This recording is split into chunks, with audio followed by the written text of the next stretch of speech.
This is I Know What You Watched Last Week, episode 14, which means we've been doing this for 3.5 months now. It's crazy. I only realised that when we put 13 out, and I was just thinking we're doing one a week. So at this point, it doesn't seem like we're going anywhere, so you might as well just subscribe. And, yeah, it's guaranteed. And if you just thought that Heathen Movie was, a really cool name to review horror movies, it's not. It's a movie that I've written, we're looking to make. So if you want a horror movie with imagination, scope, a lot of care behind it, and true horror, And gore, then follow this. So enough sales talk. What 3 movies did we watch? Yeah, we had 3 pretty good offerings in terms of entertainment. A little bit of Larry David there, almost. pretty good. Yeah, I can't remember the order we watched them in now, so I'll just give a random order. We watched Mirror Mirror. Yeah, Mirror Mirror from 1990, not that Julia Roberts Mirror Mirror from whenever. Yeah, and we also saw Head of the Family. Yeah. And we saw a movie called Dead Heat, which was hit and miss whether we were going to review it or not, because it wasn't listed as a horror movie, but I insisted we watch it anyway, and it turns out it's a horror movie. I put it on the list to take a break from horror. It was listed as action comedy. Yeah. And it just completely left out /horror. yeah. So, order from 3 to 1. I would go... I'm actually going to leave them in that order. I'm going to say Mirror Mirror third. Then Head of the Family. And first place has to go to Dead Heat. What a hidden gem. I always knew what my number 1 was. But 2 and 3 have been flip-flopping, and now it's settled. And at number 3, I've got Dead Heat. Oh! At number 2, Mirror Mirror. And number 1, Head of the Family. I can't believe it. You've never even heard of this movie until about I know, 8 but there's days lots ago. of movies I've never even heard of and discovered, and they've been fantastic. So that doesn't take away from it. So seeing as you're so into it, we'll go with my order this time. So number 3, Dead Heat. yeah. So I think part of the reason I insisted that we watch this was because one of the actors is Treat Williams, and he is probably my favourite actor in a film that I really like called Hair. It's a musical. And yeah, I always had a bit of a crush on him when I saw that movie when I was younger, being the hippie with a broad chest. But yeah, it was really fun because he was playing a completely different kind of character, way more, straight-laced kind of cop rather than the drug-smoking hippie who pisses on newspaper articles. Well, he must have made a big impression, because it's not like you've seen him in anything else, is it? No, but I love him. That's what I said. Yeah, big impression. I would argue all the performers in Hair are really good, because we've seen quite a few of them in other stuff. I'm sure most of you guys would have as well, whether you know it or not. Yeah, and it just solidifies how great that cast is, in my opinion. And they can sing. It's enough about that movie. yeah. Maybe I'll have to cut that waffle again like Scooby-Doo last week. So yeah, Dead Heat. It's got Treat Williams in it. Enough said for me, really. But then I was definitely laughing. There were some absolute horror elements, but they were very funny. And yeah, I don't know. Do you want to sum it up this time? What happens? Well, Treat Williams, his cop, who is Roger Mortis.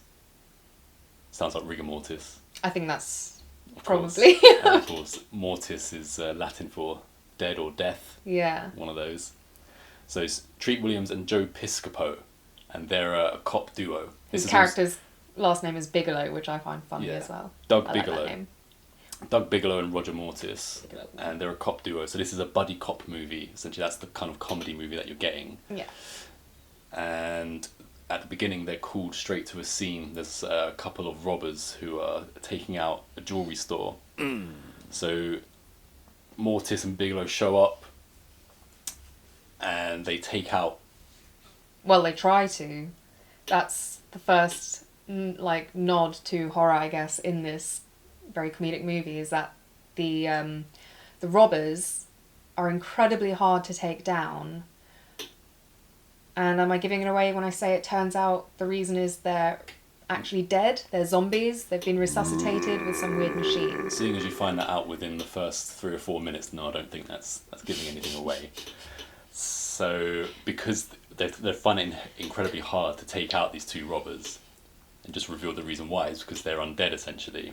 Yeah, so zombies. You get the classic scenario of our cop duo then taking things into their own hands, because it's not just them as a whole. It's not a SWAT team, but it's almost like half the police force is also there with them trying to take out these 2 robbers. Well, because it's also, that robbery is connected to a whole bunch of other robberies which have followed a really similar pattern with these unkillable people. So they think there's some connection, which there is. Carry on. Yeah, because they can't take them out. As I say, they take it into their own hands. So Treat Williams, Mortis gets into their cop car. It's not even a cop car, it's like a convertible classic car that they've got that you drive around in. For when they're undercover. Roger Mortis, he drives the car and turns around in the street, driving back towards the robbers, and pretty much just drives straight into one of them. And at some point, I think that Bigelow shoots one of their hands off while they're holding a grenade, so they blow. There's also a huge explosion. And the guy who's running the show then walks up to both Bigelow and Mortis and says, along the lines of, "Wait till the captain hears about this."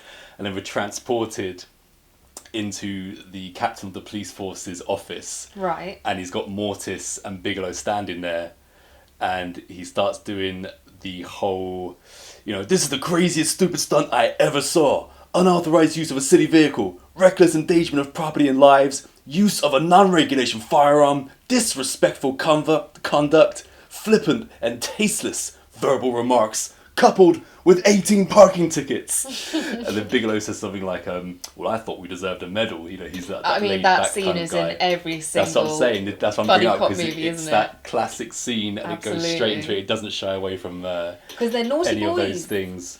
Yeah. And then, next thing you know, they've got into some lab space, I believe it is, to try and... they come across Randy James. to try and discover what's causing all these robberies. Randy James is a corporate face for this lab.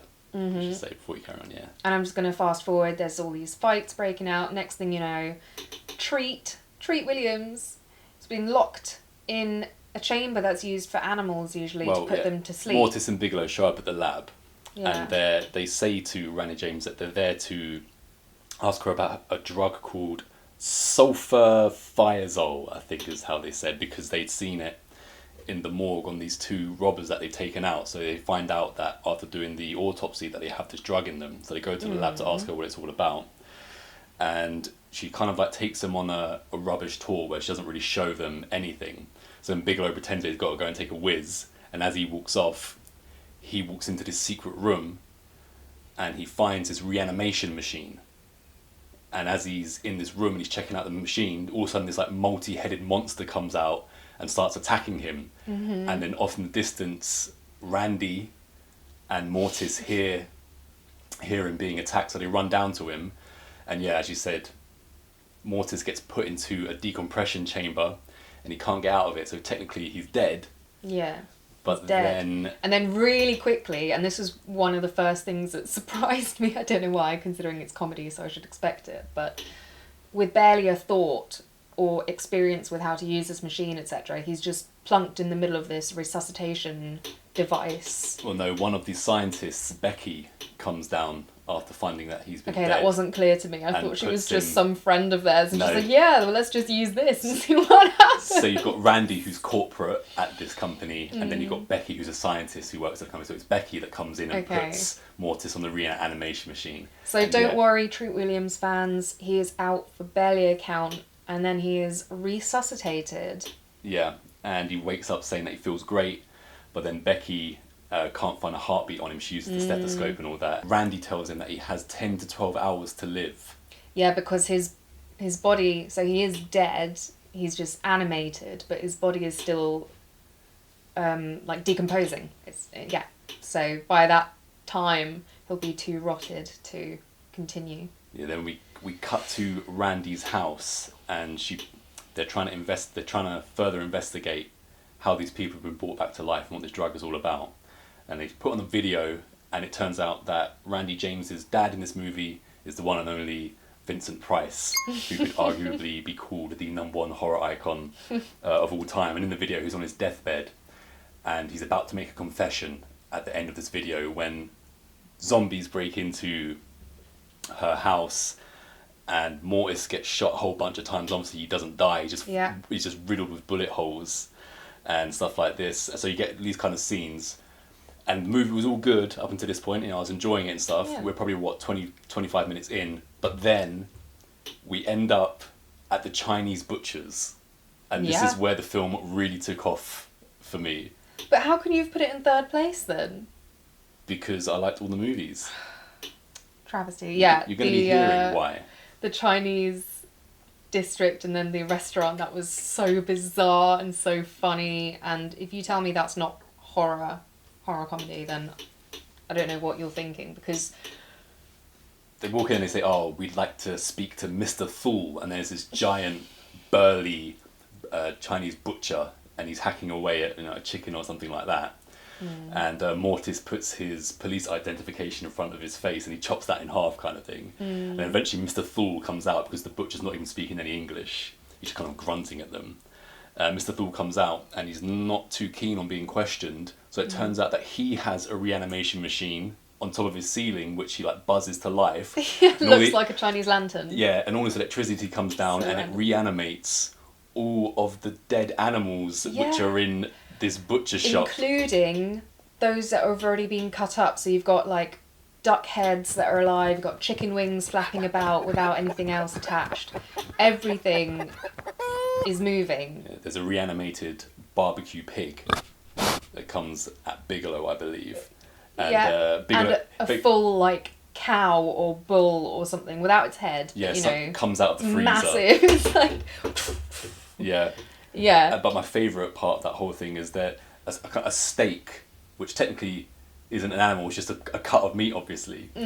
But it kind of rolls itself down part of this butcher's and just attaches itself to Mortis's face. It's like this steak suffocating him. Is sucking on his face, and Treat Williams is trying to rid himself of this sucking steak. You've got to animate the steak if you're animating chicken legs, so So that was just a completely unexpected scene, because so bizarre. As I say, at this point we weren't even told that it was a horror movie, even though we'd recently seen zombies and stuff. It was like, this definitely has a horror element to it. But then once you get into the Chinese butchers and all of these prepared birds come back to life, or you've got fish flapping about and stuff like that, the frozen fish. I think maybe horror doesn't always entice the most people. A lot of people just see horror and they don't want to watch it for some reason. But this was super heavy on the comedy, so you could get away with calling it comedy. But I think I don't see how it could not be classed as somewhat horror. When they finally get,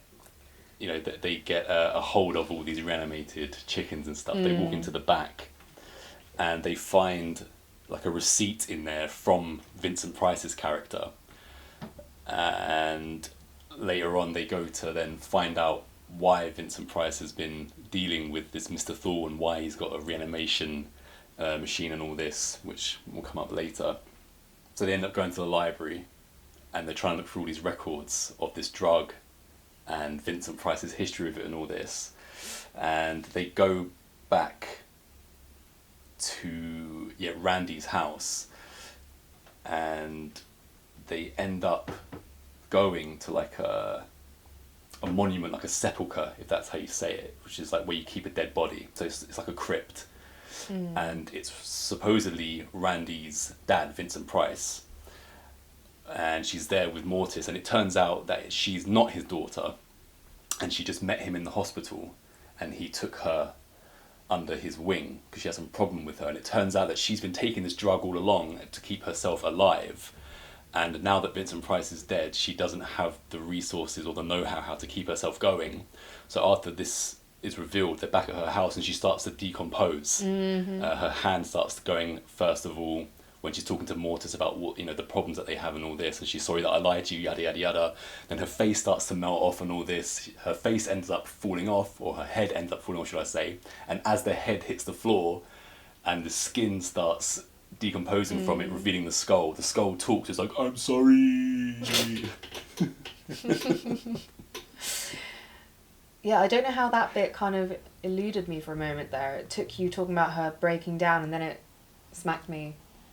Yeah, on and the face again. before she passes away in her house, when they've walked back into the home, they also find Bigelow dead upside down in a fish tank. So he's gone now. And also, while they were at the sepulchre, Mortis finds a numbers to letters code. So it's like 2155, da da da.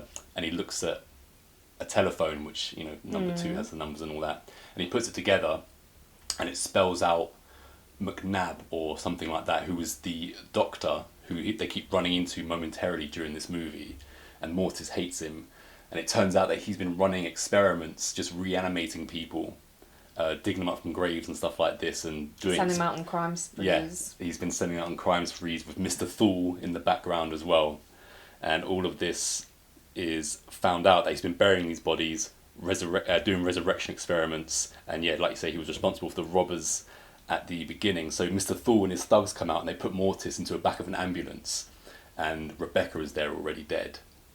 And they leave him in his ambulance, but because technically Mortis has been dead the whole time, he manages to wrangle himself out of a pair of handcuffs, and he releases the handbrake. And also we get this really cool shot of him in the back of an ambulance hurtling down this really hilly LA road, and eventually it comes right to the bottom, and obviously there's a big explosion, and these paramedics show up. And they take out Mortis' supposedly dead body in a body bag, and all of a sudden he rises up from the body bag.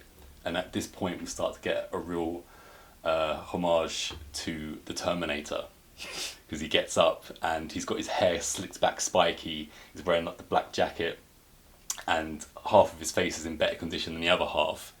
So Mortis comes back from the dead again, essentially, out of this body bag, and he takes the cop on the scene, he takes his bike, and he drives off back towards the laboratory, which is when we then get the reveal of Vincent Price's character, Loudermilk, for the first time. So we've only seen it in the video up to this point. And I think that's the first time we realise he's still alive, right? Yeah. For sure. Yeah, because all of the clues have been showing this as they found this stuff in the butchers and all that. And around the reanimation machine, you've got McNabb, and you have all these other kind of just old people, old ladies, old men. And one of the old dude attendees, at the reveal of Vincent Price, he's like, "Damn it, I saw you buried."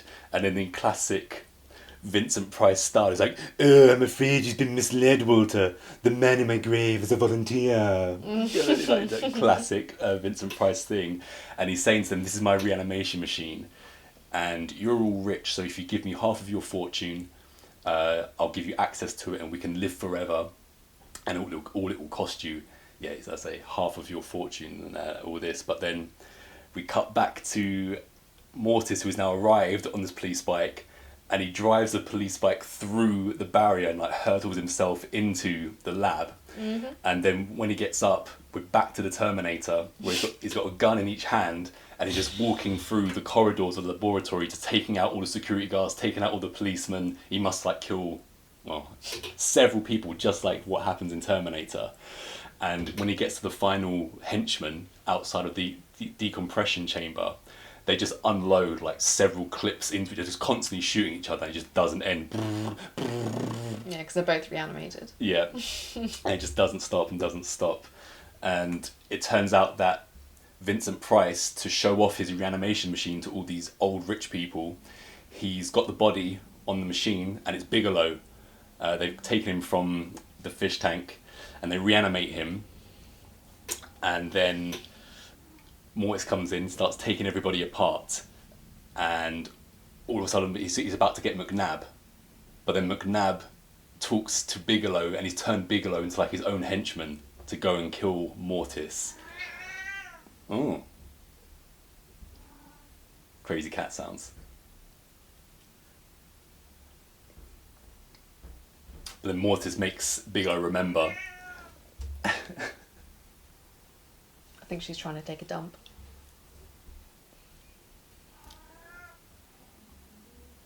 And McNab has put him under a spell to take out Mortis. But then Mortis reminds the zombie like Bigelow of who he is. Draws the humanity back out. Yeah, McNab's plan backfires on him. They take him out. No, sorry. McNab takes himself out. He blows himself away. And Mortis isn't happy about that. So they chuck him back onto the reanimation machine and just reanimate him till he explodes. Yeah, and then you got Vincent Price coming out as they're taking apart the machine. He's like, "No, I'll give you anything you want. Riches beyond your wildest dreams. Just don't hurt the machine." Sounds like some kind of Simpsons character. Yeah, they really do him over the top in The Simpsons at some point as well. That's pretty much the end of the movie. And as they're walking out, Mortis and Bigelow, they have this kind of just end talk. And it's like, "Hey, I've seen meatloaf that looks better than you." And one of them replies with, "Hey, we really trashed our ass, didn't we?" And then he says, "That's asses, Roger. Hey, Raj, do you think we'll be reincarnated? As what? I don't know. Maybe we get a choice. You mean like statesman, president, or prize-winning novelist?"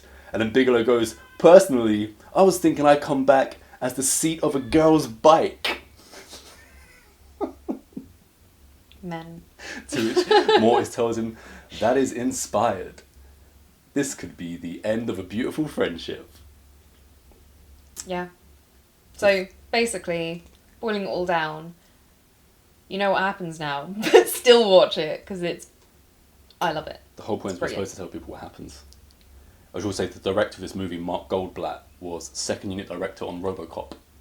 And he's also edited a whole bunch of stuff. So he edited Terminator 2, Halloween 2, Rambo, Commando, Predator 2, just a whole bunch of stuff. True Lies, Showgirls, Starship Troopers, Armageddon. The list just goes on. So yeah, heavyweight stuff, because this movie was not successful. Can't believe it. Yeah, I hadn't even heard of it. I absolutely love it. And I definitely want to watch it again soon. It had a Big Trouble in Little China kind of feel to it. It's that kind of movie. Now my number 2, your number 3. Yeah. Mirror Mirror. Mm-hmm. Which again, it's got third place for me, but it was still a good movie. I still enjoyed it. And one of the actresses has one of the most unique names I've ever come across.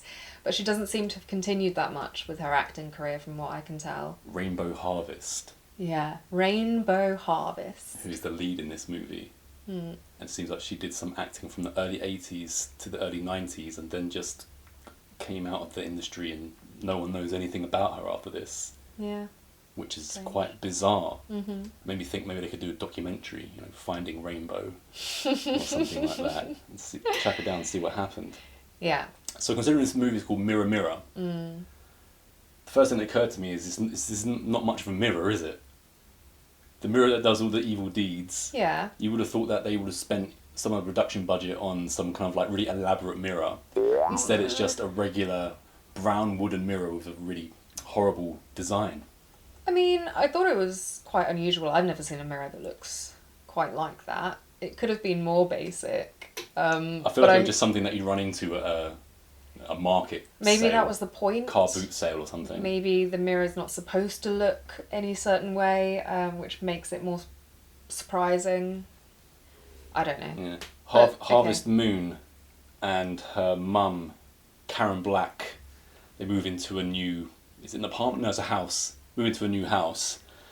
And there are two ladies that are clearing away all the possessions in this house before they move in. But of course, they leave behind the mirror. Well, actually, they don't. They take the mirror. But then, lo and behold... It ends up back there. It's back where it started. Yeah. Because they come and visit later on and say, "Oh, that mirror should have been taken." Gone, yeah. And it turns out then Rainbow Harvest character wants to keep the mirror. She really likes it. She's been drawn to it. Which is a big mistake.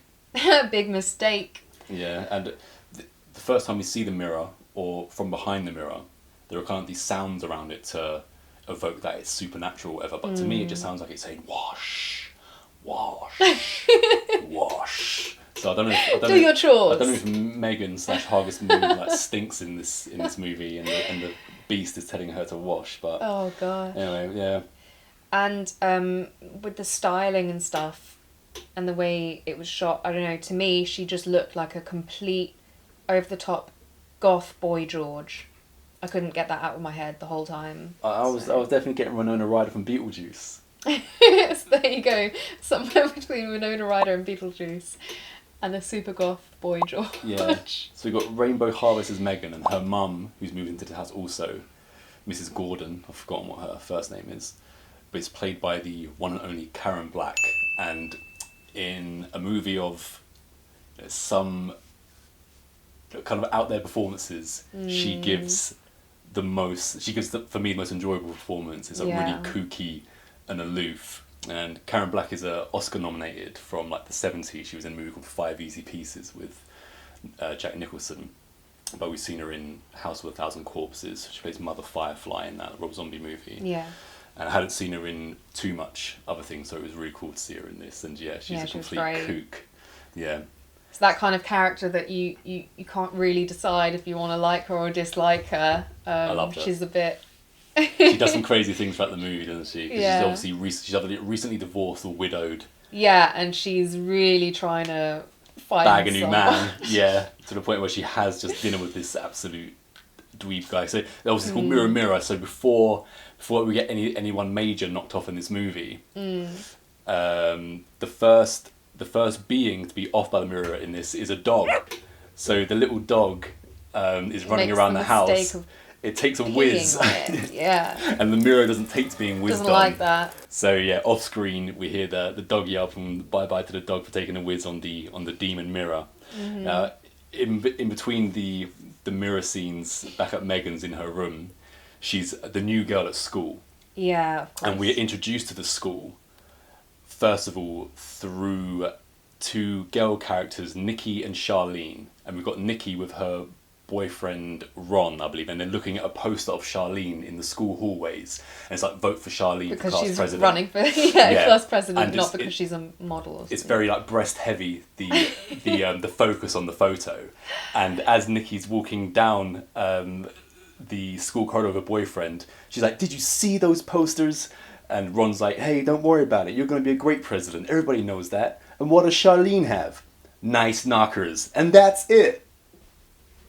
Yeah. There's the first mention of boobs, and then she's like, "Don't look at her boobs." And Nikki then runs into Charlene, and she's like, "Oh, I saw your massive posters. You know, you're really trying too hard. You know, what are you gonna do next? Plant billboards? Not wear a bra because of your large knockers?" So the breast theme just like continues and continues. But then Charlene's friend hits back with the old, "That wouldn't be fair to you, Nikki." Oh! Burn! Yeah, so the boob wars and the boob jealousy is on. And of course, those two girls, you've got the good girl who befriends Rainbow Harvest's new school character, and then you've got the sort of bitchier one. Speaking of boobs, when Megan first walks into her new class, of course, she makes a right tit of herself and falls over one of the tables, and all the girls laugh at her and all the boys make comments. And I was thinking to myself, when she's also her teacher is Stephen Tobolowsky, who is in Californication. He plays the mayor in Entourage of Beverly Hills. That guy, he's always good. And it occurred to me that when she's first entering the classroom, she could have just walked in a dead straight line and got to her chair, but instead she just chooses to go the long way around, and of course, trips up. And only Nikki helps her. Nice Nikki. Yeah. Well, that's the thing, yeah. So Nikki befriends her, and everyone else, seemingly at least, is kind of either making fun of her or indifferent. But again, I found it really weird with that character, with the styling. I know you said it reminds you of like the Beetlejuice, but I feel like it was way over the top compared to that. And if you want to wear that kind of thing, surely you should have a bit more confidence in it, I just think, because you're drawing attention to yourself, you know that. So I liked the way she was styled, but it was weird to me that the character was so shy and so easily sort of... Would you have liked to just have walked in and, give a rendition of Karma Chameleon or something like that to show her confidence in this look? Absolutely. Or just, flipped off anyone who's giggling at her, like... Yeah. Who cares? She's a bit of a whiner, so after she's fallen over in the classroom, she goes home, and we first see her make a wish to the mirror, and she says, "I wish Daddy was here. He must be dead," or whatever do we say? She was divorced or Yeah, I widowed, don't wasn't she? remember. So he's probably dead, because lo and behold, that night, Daddy comes out of the mirror while Megan is sleeping, sits on the edge of her bed, and she thinks she's, "Oh my God, Daddy's here," and she starts, being all happy. But then as she pulls away from the hug, his face is melted away, and he starts kind of shouting at her, and he looks a lot like Grandpa from the Texas Chainsaw Massacre in his disgusting suit and horrible face. Yeah, and then we've got shots of the demon looking at Megan from the other side of the mirror when all this is going on. I like those shots. Yeah. It's very simplistic. Yeah, but I thought like it was all the effective. shots from the demon's perspective as well, when Yeah. you're seeing all the people who walk by the mirror, interacting with it. There's a very, very weird scene. There's a couple.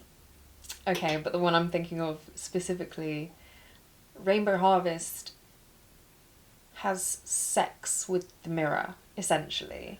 She's rubbing herself all over it, and I think even the demon hand comes out and starts getting involved. What's happening is, again, we're hearing the wash, wash, wash. So she's attracted to the mirror. So obviously the demon beckoning her to the mirror. Yeah. And then blood starts to drip down the mirror as well. And yeah, she starts getting rather fruity with her own reflection. Very. Yeah, and then But it didn't feel like it was with her reflection. It felt like she was doing it with, like, the mirror of course, was it's the demon, person, yeah. And then, like you said, the demon hand shoots out and kind of just starts groping her during all of this as well. The other weird scene, when I said there are two, there's a scene, again, where we're watching it from the demon's point of view. Yeah. And on the other side of the mirror, Rainbow Harvest, she takes out bubble gum from her mouth and starts wiping it all over the mirror. And at this point, she's not possessed or anything like this. She's not enticed. She's just That's just what she does. She's just what she does. And then she puts the gum back in her mouth after rubbing it all over the mirror, and she chews it a couple of times and then spits it out. But what I was getting from the spit out was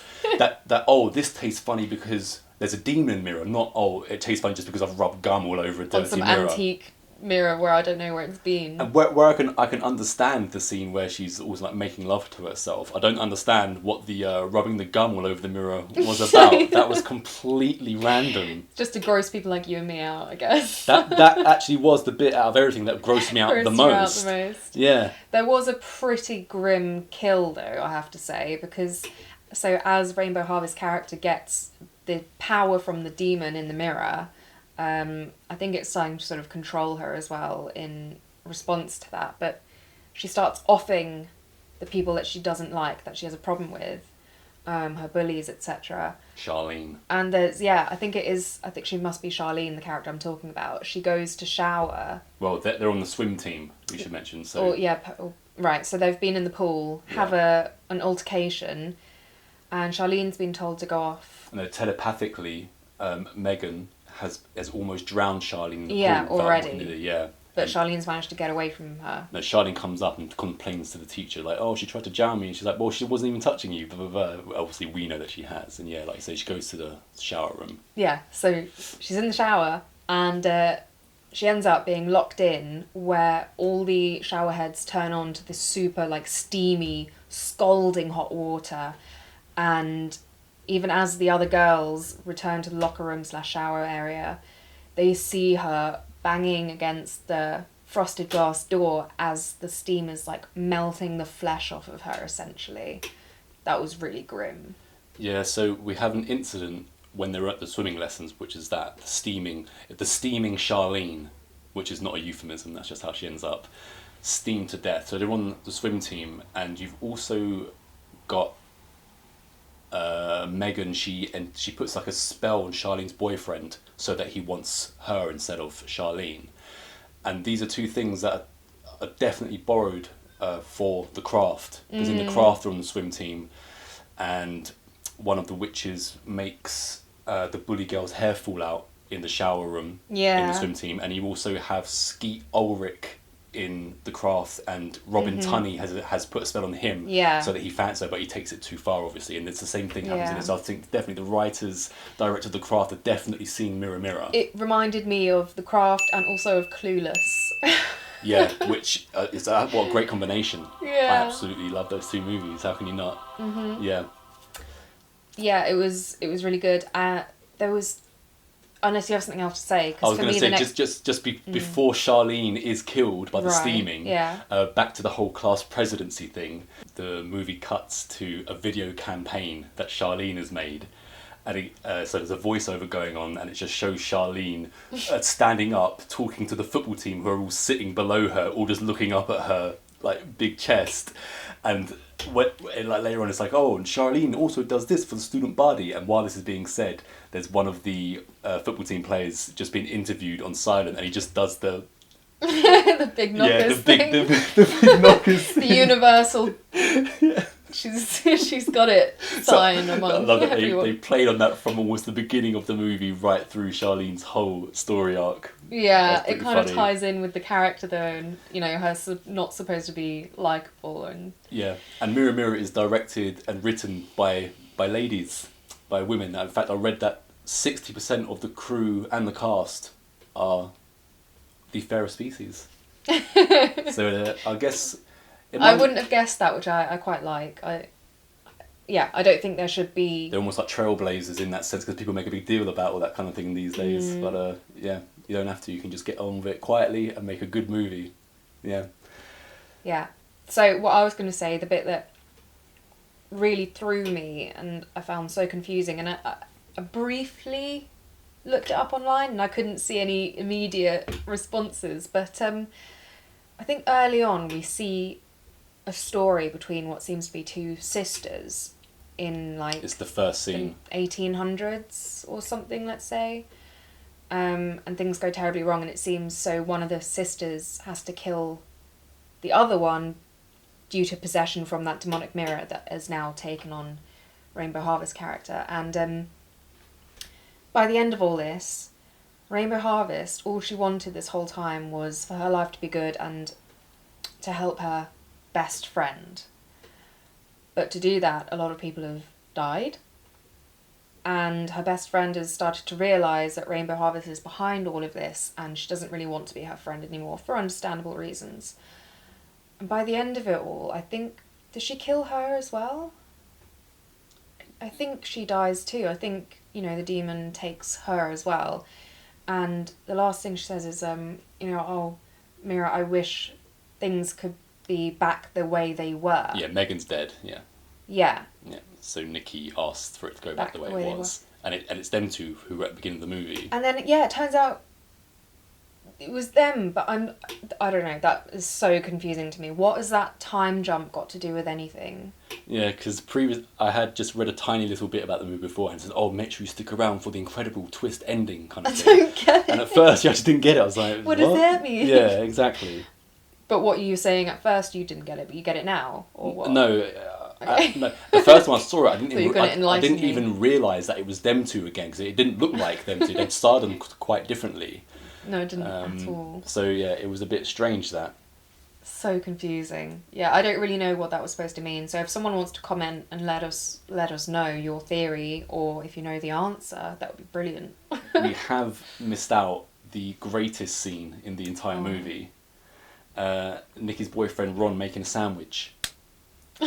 He's in the kitchen and he's doing like sports commentary on his making of his sandwich. Yeah. So he's got some mustard and he's like, yellow, between the salami and olive spread, the crowd goes crazy. Mayo, mayo, mayo. Yeah, that's the way to cook if you're not into That is cooking. some random stuff that you will only see in like late 80s, early 90s B-movie horror. Great stuff. Making a sandwich. Yeah, I really like the character of Ron. He reminded me a little bit of Bill Paxton somewhat. Young Bill Paxton. So probably get to the kills in this, or at least the violence. So one of the ladies that knows that the mirror is haunted, she comes into the house one day to come like take the mirror away, but the mirror puts its spell on her, and she puts both her palms of her hands against the mirror, and these two tiny thin needles come through the other side of the mirror and stab her in the hand, and she kind of like that doesn't kill her straight away. No, she runs away. She stumbles out, and then I forget how she dies. Yeah, I don't remember either, but she's already... It's more important that she had the pins through her hand. That was the main takeaway from her death. Yeah, but again, I'm like, why did she do that in the first place? Well, she did it so that they had a shot where they could stick things through her hands, but otherwise you're like, oh, this mirror's terrible and taking people over. I know. Let's see what happens. I'm pretty sure I just said she turns up to take the mirror away, but she's quickly overpowered But I in don't the know if mind she by is, the mirror. because she No, still she seems is. really You surprised. can tell by the way she's Okay. acting. Yeah. There's a definite change in her. So the mirror makes her put her hands. I must have forgotten that then. And then and we also have when Ron's finished making his sandwich, I believe that Nikki is in the bathtub, and she's almost drowning or something like this. So Ron finds her, but it turns out it's a fake Nikki, and she starts making out with him in the tub and drowns him essentially by kissing him. So she's on top of him, and she keeps kissing him and keeping him underwater. And then He just thinks she's being kinky. yeah, at first. and then the real Nikki walks into the bathroom, finds Ron, and turns Yeah. around, and fake Nikki's in the corner, like laughing and just Yeah. disappears into nothing. Which is even weirder because Nikki's always been painted as such a nice character. The fake Nikki also bites off Ron's lip in the tub as well, which is it was a right mishmash of styles and tones, kind of thing. Like you said, the whole clueless craft, and then some quite gratuitous old school violence. All enjoyable. Yeah, good mix. So now on to my number one, which you put number two, right? Which one? Head of the Family? Head of yeah. the Family. That was my second spot. Another full moon feature. Been going through quite a lot of these recently. Though this wasn't one of the under an hour productions. This was like hour and 25 minutes. Yeah, this one felt quite different to the other ones in my opinion as well. Yeah, this was written and directed by Charles Band, who is like the owner of Full Moon Features. He writes and directs a lot of it. But for some reason, considering the content that has been released by Full Moon Features, he decided to use a pseudonym for writer and director in this, which is bizarre. I have no idea why. What do you recall from this? Yeah, so there's a hot chick, a very hot chick, who is married to a, motorcycle riding thug guy. Dumb but local she thug is called Howie. having an affair with the owner of a local diner, I believe. Lance. Yeah, and she obviously wants to be with him and vice versa. But the husband doesn't seem like the type you want to miss over. So then they're going home one day, and the diner owner finds out that this other family is like mutant or something.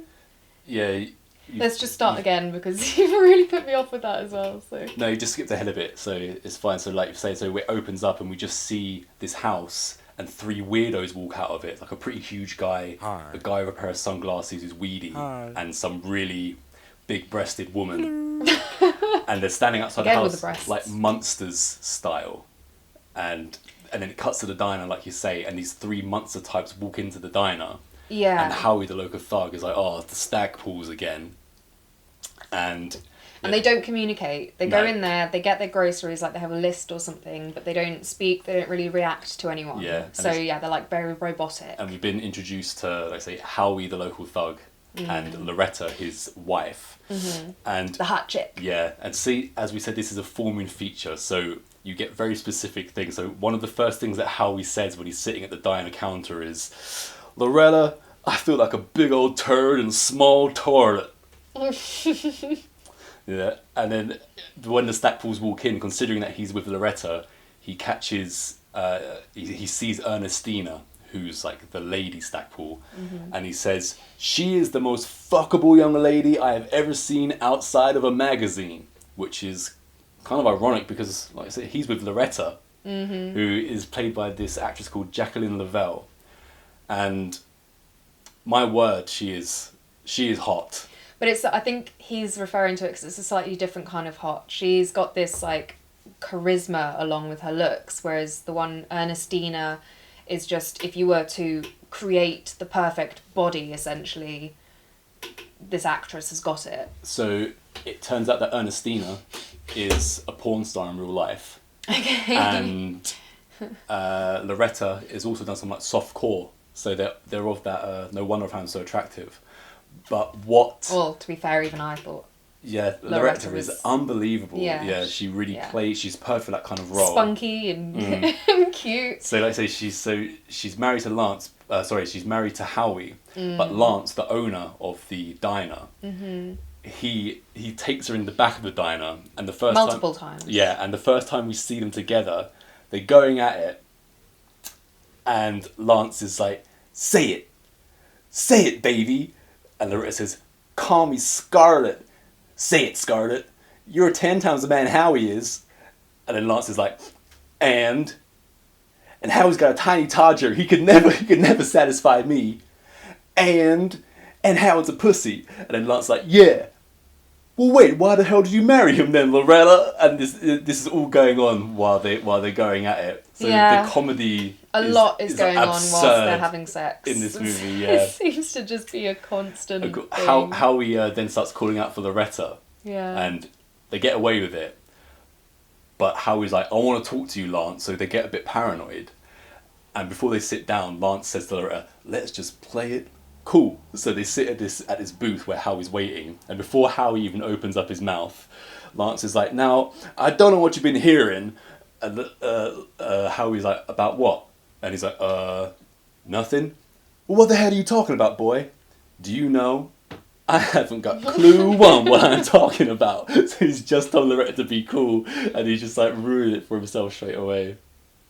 These are the types of really goofy scenes that you get in this movie. Goofy is definitely a good description for this. Yeah, absolutely. One of the waitresses at the diner knows that Lance is having an affair with Loretta, and she warns him against it. And then Lance says something along the lines of, "I would, but fucking her is like going at it with a firecracker." And then we cut to her riding Lance in the back of a car. So they've just been going at it in the back of the diner. He gets warned off her, and he's already at it again on the same night. He must have real reserves, this guy. But again, he's with Loretta, so it's not surprising. Yeah, and then they quickly drive off, and they're going down the road. And unbeknownst to them, just before them, there's someone driving off in the car, and they've come to a point in the road where the Stackpoles have come out with their own hedge with a turn sign on it. Yeah, so they've put a fake blockage in the road to divert people into their property. Yeah. And then they've knocked him out, taken him into the house, and during this time, Lance has witnessed it, yeah, trying to figure out why the road's blocked off. Yeah.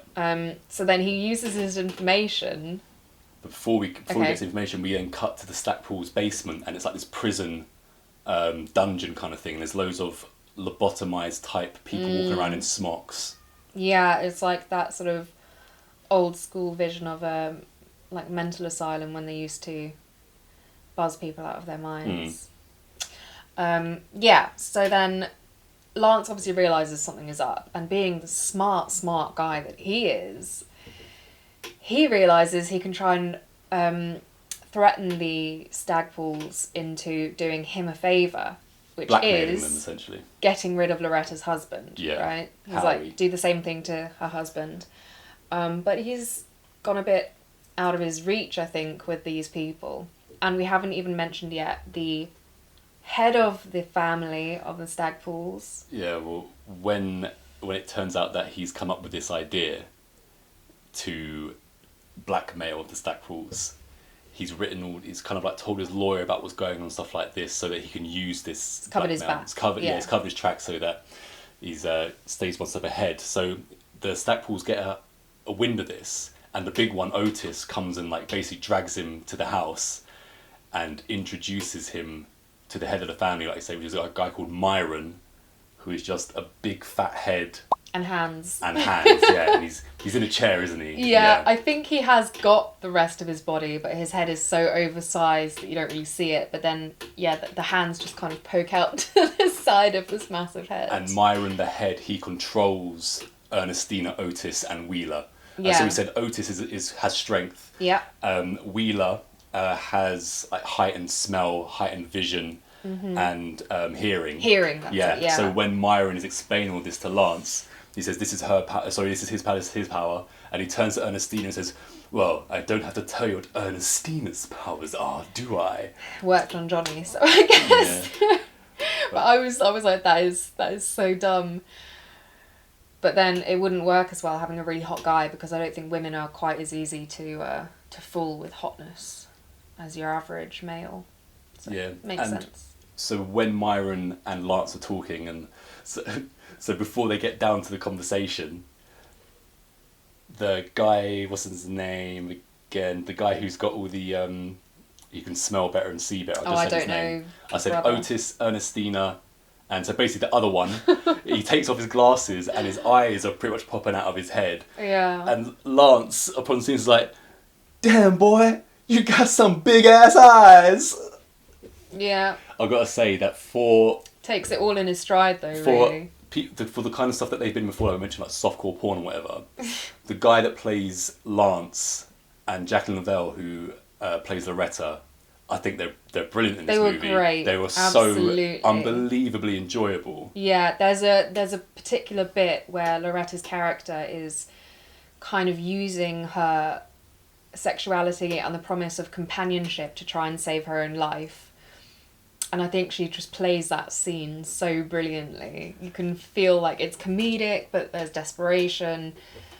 Yeah, I think she does a great job. So we said Jacqueline Lavelle is Loretta, and the guy that plays Lance is a guy called Blake Adams.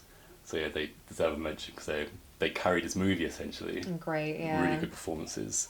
Really funny and believable, even though the characters aren't likable. I'm going to put that out there. Like, if you're watching this to try and feel something for one of them, you're not going to find that, really. But I think they're just so charismatic that it doesn't really matter. You're still super interested in what's going to happen to them and how it's all going to play out.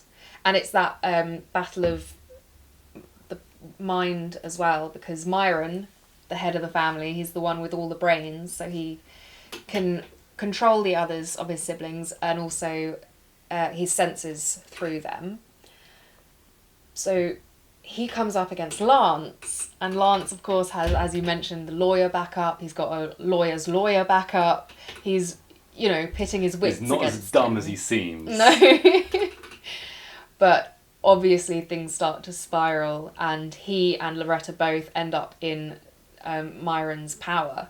Really. Yeah, when Lance is first taken to see Myron, and Lance says that, "I know your little secret about what you've got going on down there," or whatever. Myron says, "Oh, I keep them around for experiments and entertainment." And the entertainment is very important because when I get to the end of the movie. But we also, as I said, so we've got the gratuitous nudity and stuff like sexuality in this movie. So at the point where Lance goes back home and Loretta comes over and he's all excited, explaining to Loretta how he's going to get Howard, or how he has got him at this point. Howard's already dead because they set Ernestina on him. And again, Otis take him away and put him in the dungeon. And they celebrate, and then we see the wonderful Loretta relieve herself of her tiny underwear before jumping on the bed. Can we leave the smut, please, and just get back to the story But here? half of this movie is smut. Well, no, because I was just thinking about it, and I was like, even though this film is like 40% sex scenes, because of the way it's shot and lit, and the way they're constantly talking through all of it, and even just the dialects that they have, the characters, it all takes away from the smuttiness and makes it. But Loretta is so fine that if you're a dude, or if you're just attracted to women, you got to check it out. So the guy with the enhanced vision in here, he's called Wheeler. Yeah. So when the thing is, Lance tries to further blackmail Myron for even more money, and of course Myron doesn't like this. So he sends Wheeler out to spy on Lance and Loretta, and he's overhearing everything they said. So they're getting excited again, and like you say, with the dialogue, when Wheeler is spying on them, the last thing he hears is Loretta say, "You fill me up better than any steak and potatoes," and then Lance replies, "Oh, sweet cake, you're the only hot fudge sundae I want to dip my spoon into." Love talks. And then, very luckily, we see Loretta naked again, celebrating with Lance. So it's just a feast for the eyes, this movie. Did you put this as your number one, didn't you? Yeah, this is number one. This is absolutely number one. Right. Not just because of the great Treat gratuitous nudity. Didn't stand a chance, really, did he? No, I like that we both chose, because I said that I had a crush on him when I was younger from Hair, and you clearly have a crush on Loretta, so we both put our number ones just pure sex sells. We have cheapened this episode. We have cheapened the name of I Know What You Watched Last Week with pure horn dogness. Yeah, sorry guys. But brought the level down. I mean, like you said, you can't be blamed, because once again Loretta She could be on Baywatch, like in the heyday of Baywatch with Pammy and everybody else. She was unbelievable, and like I say, great actress as well, along with Blake, who plays Lance. So as he's been now sent out to spy, so Myron knows what Lance and Loretta are doing at all times, so he has them both brought to the house, and the way that Lance is enticed to come to the house, obviously, is that he once again deploy Ernestina to come and seduce him, to which he can't resist. And as soon as she's No man can resist. As soon as she's had her way with him, up pops Otis again, knocks out Lance, and he's then strapped to this machine, like upside down in Myron's lair. And in a barely there 90, we have Loretta kind of like being held on the floor by. And this is the scene that I said I particularly remembered, when she has to so when Myron, try and seduce Myron, when Myron lets it slip that Ernestina has been to see Lance, because Lance has just proposed to Loretta as well while being inside her, or again round the back of the diner. So we get to see that again, and that's how he proposed to her, and of course she says yes. So when she finds out that Ernestina has had her way with Lance now, she tries to save herself by seducing Myron, and she kind of she appeals to his intellect by saying that he's so smart, yada yada yada, and he's like, oh, I guess I do have some time for love. And she says, I know you must be lonely. Yeah. Which of course he is, because he's a giant head. And she reveals her breasts, and then he reveals he's just a head, remember? This extra long tongue just unfurls from his mouth and just gives one slow lick up her nipple. It's so gross. Yeah, that was so gross. It's so gross. But obviously she can't outsmart him. No. Myron is too brainy for this. The other funny thing in that tiny little scene was that, because Lance is still upside down on this like table gurney strap thing, and every now and then when Loretta's trying to seduce Myron, Lance is like, what are you talking about? And she's like, shh. This is a really funny interaction. Yeah. And she's taken away, and this is why it's important that why we heard Myron earlier on saying that he keeps these bodies around for experiments and entertainment, because he's now sitting in front of like a makeshift stage, and out come some of these lobotomized patients, and they bring Loretta out and they strap her to a pole, and Lance is sitting in the audience watching this, against his will, obviously. And then they strip Loretta straight away of her nightgown, so she's just strapped naked to this pole, and they start doing this play for Myron's entertainment, and they end up... Which is supposed to culminate with her being burnt to death, I think. Yeah, well, they set her on fire. Yeah. And Otis, the blockhead muscle man, who has barely said 2 words during the whole movie, all of a sudden he sees Loretta in trouble, and he's like, pretty girl, me save. And he rushes the stage and cuts down Loretta. Everyone is trying to escape through the dungeon room and all this. Mm-hmm. As Lance is trying to escape, he comes across a lobotomized Howie, who doesn't say too much, and he just kind of wanders off. And he's about to escape, but then out comes of the shadows Ernestina again, because he's just wrestled off the big bug-eyed man. Wheeler. Yeah, Wheeler. Just wrestled off Wheeler in a titanic battle for the ages, and he's won that battle. But then out comes Ernestina, and she's like, save me, Lance. And he's like, I'm a coming, Ernestina. Runs after her. Obviously, he perishes. So then the last thing you have then is just Otis and Loretta surviving. Yeah. And he's like, Loretta, control, Stagpool. And she's like, no, blah, blah, blah, blah. He's like, we get married. He pretty much says, let's get married or something like that. Pretty girl and Otis get married. Yeah. And she's like, no, I don't really think so. But then she thinks about it. She's like, actually, Loretta controls Stagpool money. Yeah, because basically everyone's ended up dying, including Myron, the big head. He gets chucked out of his chair down the stairs. Yeah. Which is a great shot. And also Otis has said this pretty girl thing a few times. But the thing is, Otis, as we've said, is being controlled by Myron. So it takes like all of his reserves to fight against Myron to take pretty girl Loretta away from danger. And yeah, Loretta's questioning like, do I really want to marry this guy? I mean, he can't even string a sentence together. He's not my type. And then she realizes, well, hang on, if everyone is dead, that means all that Stagpool money is mine. Yeah. And lo and behold, happy ending. Otis is happy, Loretta's happy.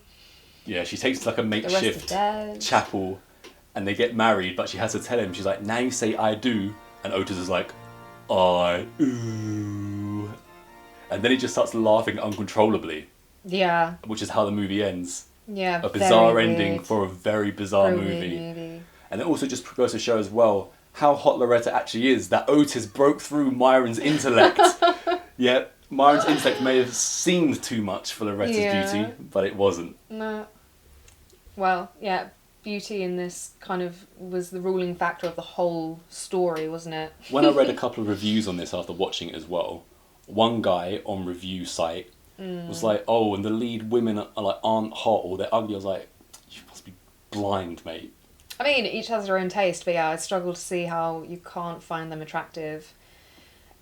Loretta, especially, like I said, maybe from a still picture with no expression would be technically less classically attractive than Ernestina, but like she just has this.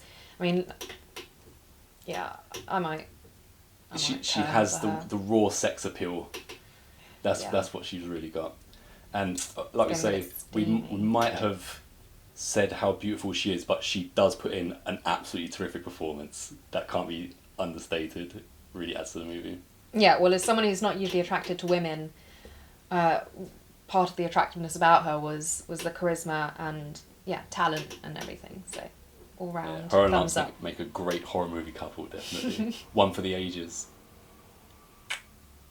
Yeah, so clearly John and I thought all three of these films were worth a watch, and if you haven't seen them yet, have a watch. If you have seen them, comment and let us know what your thoughts are. And we'll see you next week. Also, I got some surprisingly sad news when I looked up Treat Williams on IMDb, which I've done before, and he was still around, but I hadn't looked for a little while, close to a year. Apparently he passed away in a motorcycle accident in New York last year, so yeah, incredibly unfortunate. You just ruined my day, Yeah, but we should pay the respects to him. Yeah, rest in peace, Treat. Absolutely, yeah. You are a treat.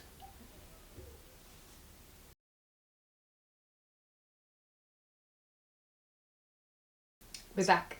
As you can see, you now got a Scooby-Doo jumper on, because it occurred to me that I'd forgotten to mention how hot was Loretta. No, I'm just joking. At the end of Dead Heat, once the credits start to roll, what we reviewed last week, Prom Night, didn't we? Yeah. Yeah, and I was saying about the music in that. When we get to the end of Dead Heat, the credits start to roll and we get it's almost like a South Park parody song. So it's a title track from the movie, so it's called Dead Heat, and the lyrics go along the lines of, just an ordinary guy, just another day, cruising down that road, nothing standing in my way, it's a dead heat. Great stuff. That's what you drag me back to the chair to say. Yeah. Okay, I hope you guys enjoyed that. Everyone would have loved that. I might start doing musical numbers every time now, if they're worthy. We'll see. Dead Heat and Prom Night. It's like 2 soundtracks you want to get your hands on. If my versions are anything to go by, anyway. Send in any inquiries for music. All right, that's enough now. I'll do any style you like.